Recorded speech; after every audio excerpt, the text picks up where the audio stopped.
This is April 17th. It's only been a few days since I posted my last update. I thought I should post another one because I just bought another bike, and basically I just brought it home, been less than 30 minutes. This one definitely needs a video on its own because it's a 2013 gas 250 XC or R, not sure. It's crazy because it's got Ohlins front forks and it's got Ohlins rear shocks, and the owner who bought it brand new in 2013 immediately sent the forks to Coppersmith to get it revalved for him.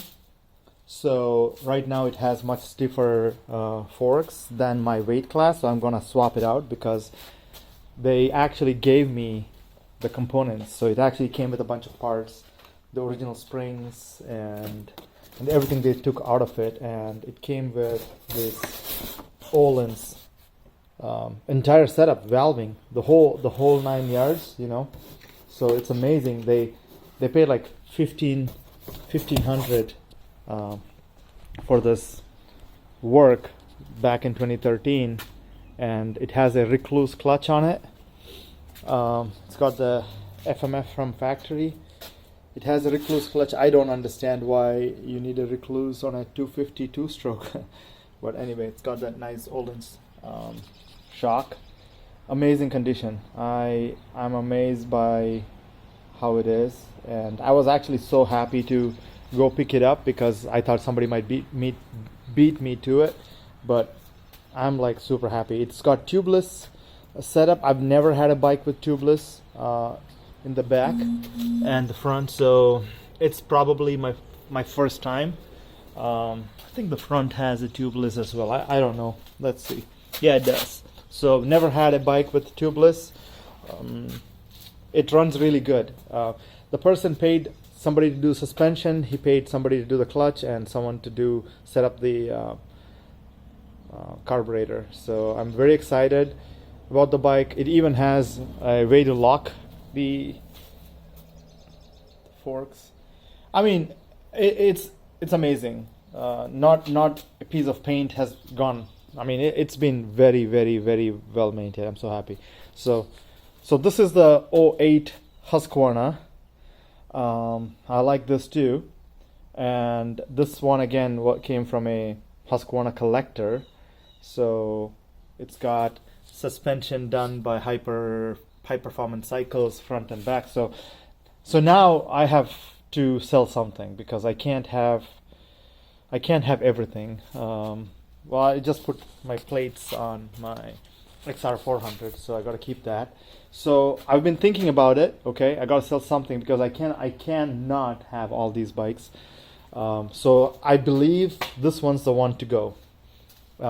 This is a KTM 300 EXC, but the gearing to me feels more like an XC gearing. It's not super low down.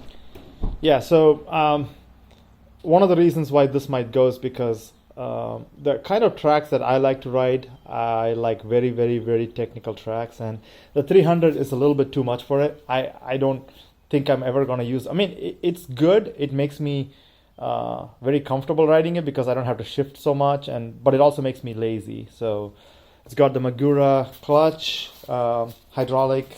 I mean, it's a great bike. It's got an oversized Clark tank.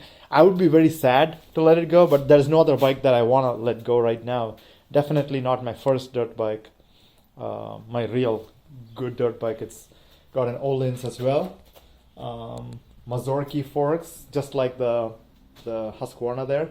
So not gonna sell that. It's a KDX 200. I'm not selling that. It's got a nice gnarly pipe and whatnot. So I definitely will ride it more. So quick update. Tearing apart the 125 KTM. Definitely needed a top end because the compression came out to be at 90 psi. I guessed 90 psi. It came out to be 90 psi. So I'll show you what's going on there.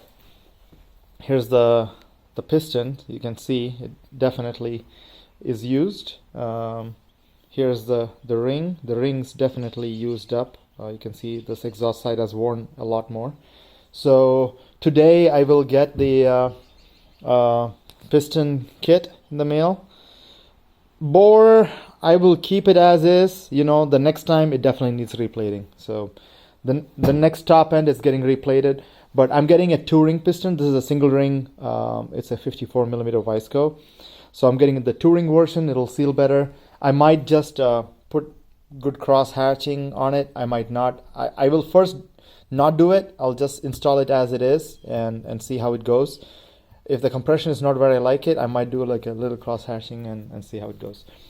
So I think I also found out what the problem is with the YZ125 clutch. I think it had an extra spacer that it didn't need, and because of that the clutch basket was touching the clutch cover, so it wasn't moving. So I removed the spacer, so this basket was touching the clutch cover, which is this guy. Okay, so it wasn't able to fully move because they had an extra spacer like that inside. So anyway, long story short, that got removed. I'm going to assemble that and we'll see.